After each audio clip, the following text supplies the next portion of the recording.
Good morning बच्चों, मैं Sanjay sir.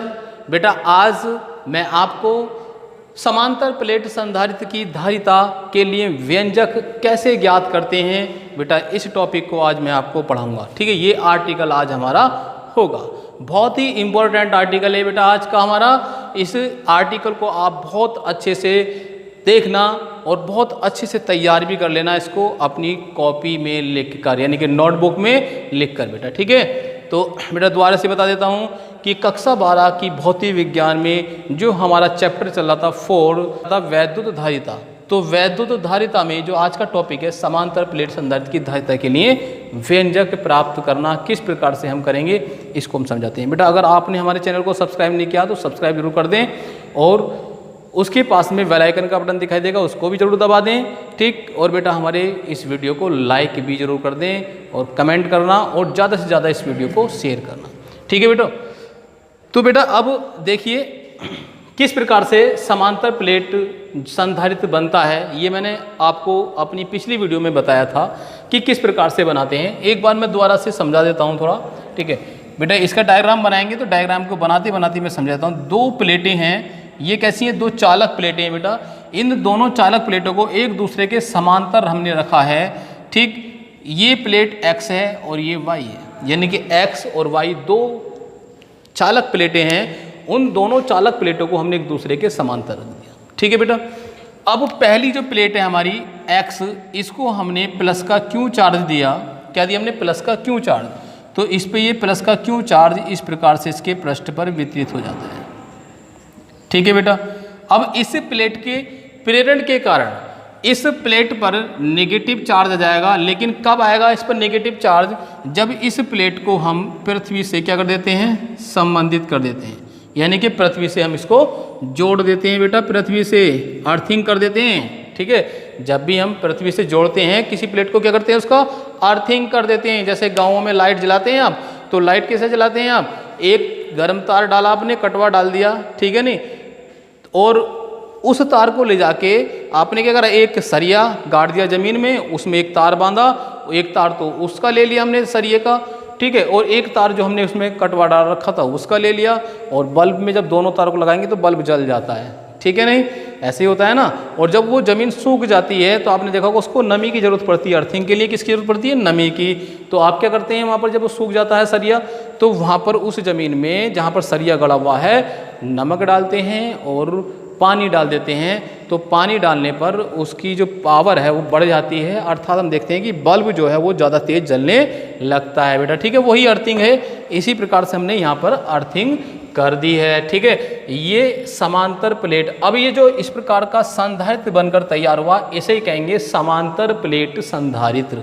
क्या कहेंगे इसी को हम? समांतर प्लेट संधारित्र। बेटा इस समांतर प्लेट संधारित्र में जब हमने एक्स प्लेट को प्लस का क्यू चार्ज दिया है, तो ये इसका जो धन आवेश है ये इसके पृष्ठ पर इस प्रकार से वितरित हो गया। ठीक है, अब इसके प्रेरण के कारण दूसरी जो प्लेट हमारी y है, इस y प्लेट पर बेटा ये नेगेटिव जो चार्ज है इस प्रकार से ये ऐसे उत्पन्न हो जाएगा। ठीक है, ये वितरित हो जाएगा। कौन सा चार्ज? Negative charge. ये नेगेटिव आवेश हो जाएगा। ये किसके कारण हुआ बेटा? ये पृथ्वी के, क्योंकि पृथ्वी से ये कनेक्ट है, संबंधित है, इसलिए यहाँ पर नेगेटिव चार्ज आ जाएगा। बेटा जब इसको इस प्रकार से हम बनाते हैं, संधारित करते हैं, जब दूसरी प्लेट को हम अर्थ से जोड़ देते हैं, पहली प्लेट को हम कोई हाई वोल्टेज के मतलब किसी इंस्ट्रूमेंट से प्लस का क्यू चार्ज देते हैं, तो ये जो बनकर तैयार हुआ है समांतर प्लेट संधारित्र। ठीक है बेटा, इन दोनों प्लेटों के बीच में वैद्युत क्षेत्र की तीव्रता उत्पन्न हो जाती है। ठीक है, अगर इस प्लेट के सिरों की बात करें, इन सिरों को और इन वाले सिरों को छोड़कर इन सिरों के बीच में, यानी कि अंदर अंदर दोनों प्लेटों के मध्य जो वैद्युत क्षेत्र की तीव्रता उत्पन्न होती है वो कैसी होती है? एक समान उत्पन्न होती है। ठीक है बेटा, कैसी होती है? एक समान उत्पन्न होती है इस प्रकार से। क्लियर है ना? एक समान उत्पन्न हो जाती है बेटा। ये क्या है? वैद्युत क्षेत्र की तीव्रता। और ये किधर की डायरेक्शन? जो वैद्युत क्षेत्र की तीव्रता की जो दिशा होगी बेटा वो धन प्लेट से ऋण प्लेट की ओर होगी। ये हो गई वैद्युत क्षेत्र की तीव्रता। मान लेते हैं बेटा ये दोनों जो एक्स वाई प्लेटें हैं, ये कैसे परावैद्युतांक में रखी है, ये के परावैद्युतांक में रखी है। इनका जो परावैद्युतांक है इनके बीच का वो के है। कितना है बेटा? इनके बीच का जो परावैद्युतांक है वो के है। अभी मैंने बताया कि किनारों को छोड़कर, प्लेटों के किनारों को छोड़कर बीच में वैद्युत क्षेत्र की जो तीव्रता है, यानी कि जो वैद्युत बल रेखाएं हैं वो एक समान होंगी, इस प्रकार से एक दूसरे के समांतर होंगी। ठीक है, ऐसे करके बल रेखाएं कैसी होंगी? सब के सब एक दूसरे के समांतर। लेकिन किनारों पे ऐसा नहीं होता है, किनारों पे ऐसा नहीं होता। किनारों पे कैसा होता है? किनारों पे इस प्रकार से, इस प्रकार से, ठीक है, एक कर्व का रूप धारण कर लेती हैं ये वैद्युत बल रेखाएं, इस प्रकार से ये। ठीक है बेटा, किनारों पे सीधी नहीं होती हैं, एक दूसरे के समांतर नहीं होती हैं। कैसी होती है? कर्व के रूप में होती हैं ये। ठीक, यहां तक तो कोई प्रॉब्लम नहीं है आपको। ठीक है, समझ में आ गया होगा आपके। अब आगे चलते हैं। अब क्या कहा हमने? अभी बताया कि दो जो प्लेटें हैं एक्स और वाई, इनके बीच का जो परावैद्युतांक है वो कितना है? के। ठीक, के परावैद्युतांक में ये रखी है। ये वैद्युत क्षेत्र की तीव्रता इसमें उत्पन्न हो गई इनके बिटवीन। ठीक है बेटा, इतना काम तो हमने कर लिया। अब इसके बाद हम क्या करें? मान लेते हैं कि जो ये प्लेट है इसको कितना चार्ज दिया? क्यों चार्ज दिया हमने? तो प्लेट जो है हमारी, इन प्लेटों का जो अनुप्रस्थ काट का क्षेत्रफल है वो कितना है बेटा? ए है। इन प्लेटों के अनुप्रस्थ काट का जो क्षेत्रफल है वो ए है, ये वाला। ये अनुप्रस्थ काट का क्षेत्रफल कितना है? ए। अब घनत्व की बात करते हैं। जब इसको प्लस क्यू चार्ज दिया है तो प्लस क्यू चार्ज देने पर जो इसका घनत्व है, प्लेटों का जो घनत्व है, कौन सा? आवेश घनत्व।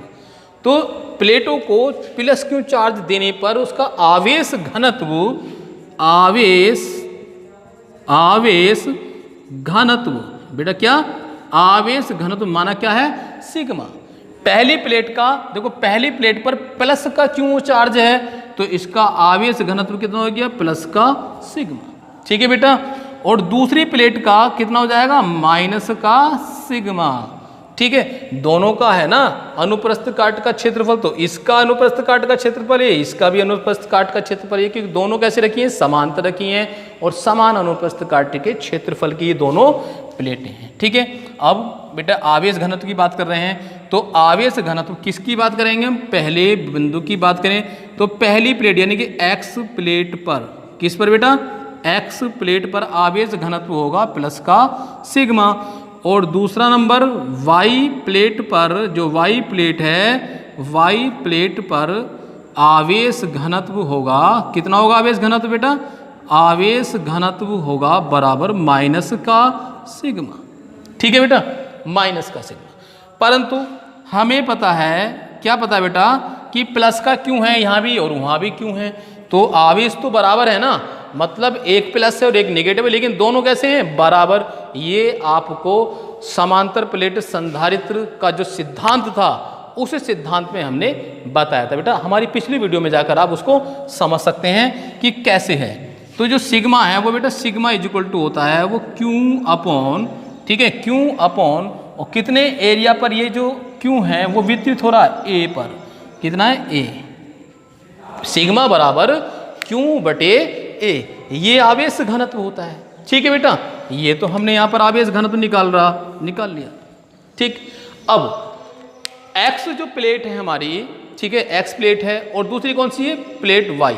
तो इन दोनों के कारण क्या बनकर तैयार हुआ? एक संधारित्र। तो समांतर प्लेट संधारित्र के बीच, यानी कि दोनों प्लेटों के बीच उत्पन्न वैद्युत क्षेत्र की तीव्रता, तो तीव्रता कितनी होती है बेटा? जब समांतर प्लेट संधारित्र की बात कर रहे हैं हम, तो दोनों प्लेटों के बीच, दोनों किनके बीच बेटा? दोनों प्लेटों के बीच उत्पन्न वैद्युत क्षेत्र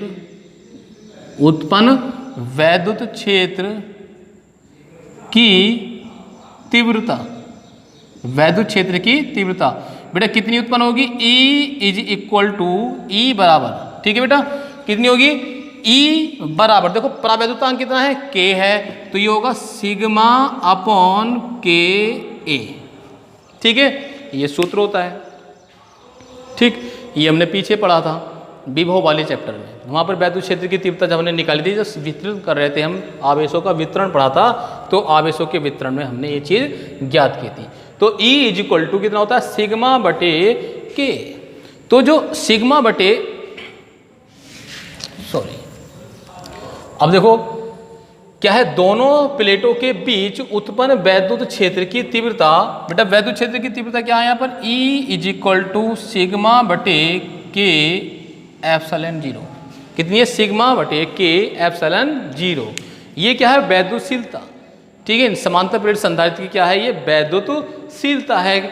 एप्सिलॉन 0 और के क्या है, परावैद्युतांक, और सिग्मा क्या है, इसका आवेश घनत्व। क्या है, आवेश घनत्व। ठीक है बेटा, इतनी बात तो हमने कर ली है। अब यहाँ पर देखो E इक्वल टू, हमने सिग्मा का मान रख दें इसमें, तो E बराबर हो जाएगा, सिग्मा का मान रख दें बेटा यहाँ पर, तो कितना हो जाएगा सिग्मा का मान, यहाँ लिख देते हैं, सिग्मा का मान रखने पर, सिग्मा का मान रखने पर, ठीक है बेटा, कितना हो गया, E इक्वल टू सिग्मा कितना है, Q अपॉन A, कितना है, Q अपॉन A हमने रख दिया, और अपॉन में K एप्सिलॉन नॉट। तो E इक्वल टू हो जाएगा, ये इसको हम आगे लिख देते हैं, E इक्वल टू हो गया, Q तो ऊपर रहेगा Q, ठीक है, और ये A बटे में है तो नीचे पहुंच जाएगा, तो ये हो जाएगा Q बटे K A एप्सिलॉन नॉट। ठीक है, कोई प्रॉब्लम नहीं है। ठीक, अब देखते हैं, परंतु जो वैद्युत विभव है, इन दोनों प्लेटों के बीच जो वैद्युत विभव होगा, यानी कि संधारित्र पर उत्पन्न विभव, संधारित्र का विभव, यानी कि संधारित्र पर उत्पन्न विभव, ठीक है बेटा, कितना होगा उत्पन्न विभव, V इक्वल टू होता है, बेटा बताओ कितना होता है। हम मान लें कि इन दोनों प्लेटों की जो बीच की दूरी है, देखो इसको हम हटा देते हैं यहाँ से, इसको भी हटा देते हैं, ठीक है बेटा, इन दोनों प्लेटों के बीच की दूरी कितनी है, D, यहाँ से यहाँ तक D मान लिया हमने दूरी, D। इन दोनों प्लेटों के जो बीच की दूरी है वो कितनी है बेटा, D है, तो तब विभव V इक्वल टू हो जाएगा E इंटू D, ED, कितना होगा, ED। अब ये E का मान हमने यहाँ पर निकाल लिया, E equal to Q upon A, तो E का मान रख देंगे यहाँ पर, तो V इज इक्वल टू कितना आता, Q upon K A epsilon not और इनटू D, ठीक है, V is equal to Q upon K A epsilon not into D। ठीक है, पुनः अगर हम बात करें, या पुनः की बात नहीं कर रहे, अब बात कर रहे हैं समांतर प्लेट संधारित्र की धारिता की, ठीक है नहीं, तब होगा, अतः समांतर प्लेट संधारित्र की धारिता, ठीक है, संधारित्र की धारिता, तो इसकी धारिता की बात करते हैं। धारिता C इज इक्वल टू कितना होता है, Q अपॉन V, कितना होता है, Q अपॉन V। बेटा Q ऐसे ही रहने दें, ये V की वैल्यू यहाँ से रख दें उठा के, तो V का मान रख देंगे, कितना हो जाएगा, Q into D upon K A epsilon not. देखो Q से क्या हो जाएगा, Q कैंसिल हो जाएगा बेटा, ठीक है, ये नीचे बटे के बटे में जो है ऊपर पहुंच जाएगा, K A एप्सिलॉन 0 ऊपर पहुंच जाएगा, और अपॉन में D बचेगा, तो C इज इक्वल टू हो जाएगा हमारे पास ये, या ये C इज इक्वल टू हो गया, कितना होगा बेटा, D, तो नीचे रहेगा D, नीचे रहा ये, ठीक है, और ये बटे के बटे में जो है K A एप्सिलॉन नॉट, ये ऊपर पहुंच जाएगा, K A एप्सिलॉन नॉट, ठीक है, इतने फैरड, क्या है, फैरड, इसका मात्रक कितना होता है बेटा धारिता का, फैरड होता है, इसको मान लेंगे समीकरण नंबर 1, ठीक है, ये निकल आया सूत्र इसका, यानी कि व्यंजक समांतर प्लेट धारिता की संधारित्र की धारिता के लिए व्यंजक, ये निकल कर आ गया। ठीक, अब इसमें मान लें कि जो समांतर प्लेट संधारित्र की धारिता है, उनके बीच जो है, दोनों प्लेटों के बीच क्या वायु हो अगर, ठीक, तो निर्वात अथवा वायु में, निर्वात अथवा वायु में, ठीक है, निर्वात अथवा वायु में K इज इक्वल टू कितना होता है बेटा, 1 होता है, ये तो आप सब लोग जानते हैं। तो C इज इक्वल टू कितना हो जाएगा, ये K का मान 1 रख देंगे हम, तो हो जाएगा A epsilon not upon D। इसको मान लें समीकरण नंबर 2। ठीक है बेटा, समीकरण नंबर 2 हो गया।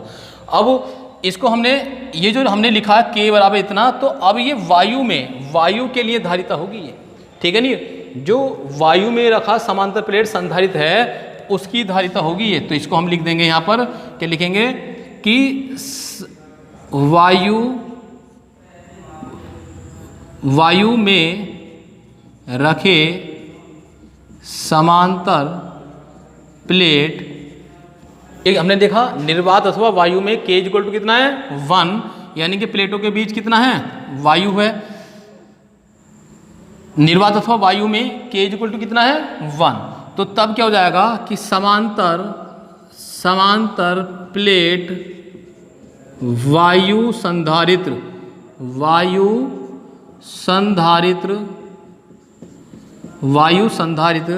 की धारिता CO, ठीक है, C0 लगा देंगे यहाँ पर, CO is equal to K का मान कितना हो जाएगा 1, तो A epsilon not upon D।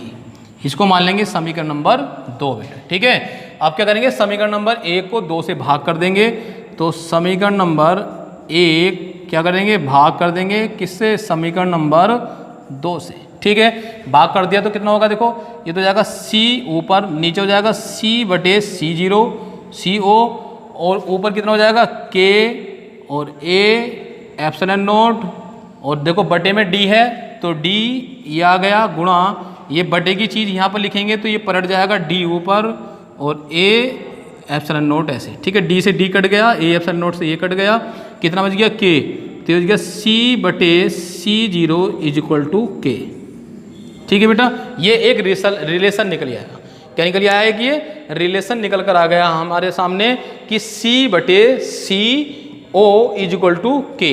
तो ये जो C नोट आया हमारे पास, C अपॉन C नोट, ये क्या क्या है, ये जो धारिता है, ये धारिता कौन सी है, ये है समांतर प्लेट संधारित्र की धारिता, यानी कि जिसका परावैद्युतांक K है। तो K परावैद्युतांक वाले समांतर प्लेट संधारित्र की धारिता C is equal to K A epsilon not upon D farad होगी। और ये कौन सी धारिता है, ये है समांतर प्लेट वायु संधारित्र की धारिता C not is equal to A epsilon not upon D होगी। ठीक है, इतने फैराड, इसका भी मात्रा क्या होगा फैराड। ठीक है बेटा, ये हो गई। अब हमने क्या करा, समीकरण नंबर 1 को 2 से हमने जब भाग किया तो भाग करके हमारे पास ये रिलेशन आ गया। तो हम इससे कह सकते हैं कि परावैद्युतांक K वाले समांतर प्लेट संधारित्र की धारिता, समांतर प्लेट संधारित्र की धारिता और समांतर प्लेट वायु संधारित्र की धारिता का अनुपात परावैद्युतांक K के बराबर होता है। किसके बराबर होता है, परावैद्युतांक K के बराबर होता है। या ये भी कह सकते हैं कि समांतर प्लेट संधारित्र, जो समांतर प्लेट संधारित्र बनाया हमने, ठीक है नहीं, उसका जो परावैद्युतांक है, उस परावैद्युतांक K, वह परावैद्युतांक K, तो उसके युक्त यानी कि उसमें उस माध्यम में रखे समांतर प्लेट संधारित्र की धारिता और समांतर प्लेट वायु संधारित्र की धारिता का अनुपात K के बराबर होता है, यानी कि उसके बराबर होता है। ठीक है बेटा, तो ये इससे स्पष्ट हो जाता है। तो ये आर्टिकल था हमारा समांतर प्लेट संधारित्र की धारिता के लिए व्यंजक प्राप्त करना। आपको समझ आ गया होगा बेटा, इसको नोट जरूर कर लेना। ठीक है, इसको नोट कर लेना अच्छे से। अगर आपको समझ में नहीं आया हो तो आप कमेंट बॉक्स में लिखकर बता सकते हैं। तो अपनी नेक्स्ट वीडियो में मैं इसको फिर से समझाने का प्रयास करूंगा आप लोगों को। ठीक है बेटा, बहुत ही इंपॉर्टेंट है, इसको तैयार जरूर कर लें, अपनी नोटबुक में भी नोट जरूर कर लें। ठीक है, और फिर से कहता हूं कि हमारी वीडियो को लाइक कर दें बेटा, और ज़्यादा से ज़्यादा शेयर करें।